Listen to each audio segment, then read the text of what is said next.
튀르키예 강진 피해 현장부터 가보겠습니다. 강진 9일째입니다. 시리아를 포함해서 사망자 수가 3만 7천 명을 넘어섰습니다.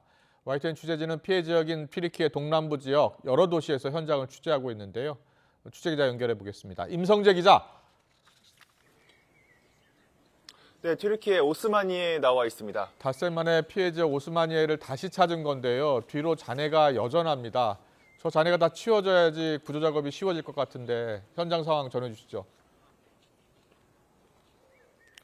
네, 이곳 피해 현장은 취재진이 닷새 전 찾았던 장소입니다. 이 튀르키예 동남부 지역 대표적인 피해 지역 가운데 하나입니다. 이 강진 피해를 입은 장소에는 여전히 건물 잔해와 휜 철골이 남아있는 상태입니다. 이 도심 곳곳을 둘러보면 이렇게 철거된 남은 잔해만 쌓인 경우가 많았습니다. 물론 이 아파트 여러 동이 무너진 대형 현장 위주로 생존자 가능성을 두고 수색 작업을 벌이고 있지만 그렇지 않은 곳은 이미 철거가 상당 부분 진행된 상태입니다. 이 강진이 발생한 지도 벌써 9일째입니다. 이 폐허가 된 도시를 다시 복구하는 작업도 조만간 이뤄질 것으로 보입니다. 네, 지금 보니까 집을 잃은 이재민들이 많을 수밖에 없을 것 같습니다. 지금 이재민들 어떻게 지내고 있습니까?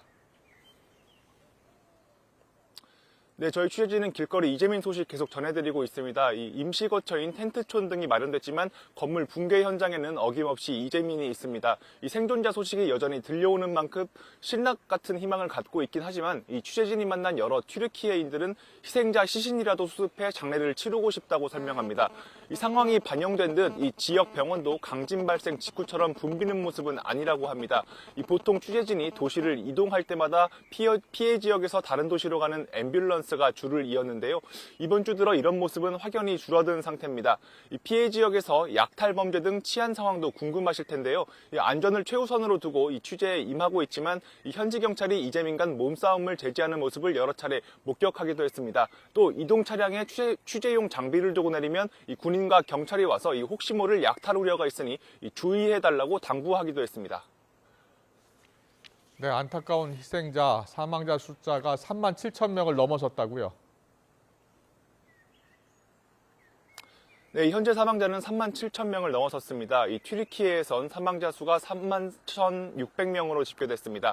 또 다른 피해 지역인 시리아에선 최소 5,700여 명이 숨진 것으로 파악됐습니다. 지난 2003년 이란 대지진 사망자 3만 1,000명을 훌쩍 뛰어넘는 숫자입니다. 현재까지 21세기 들어 6번째로 많은 희생자를 낸 자연재해입니다. 이미 골든타임이라고 불리는 72시간은 지나가 이 사망자 숫자는 더 늘어날 것으로 보이는데요. 아직도 피해 현장을 다니면 혹시 모를 생존자 한 명이라도 더 살리려고 이 수색 작업이 이루어지고 있지만 이 붕괴 잔해 아래 20만 명이 있다는 현지 전문가의 의견이 있는 만큼 이 상황은 비관적이기도 합니다. 지금까지 튀르키예 오스마니에에서 YTN 임성재입니다.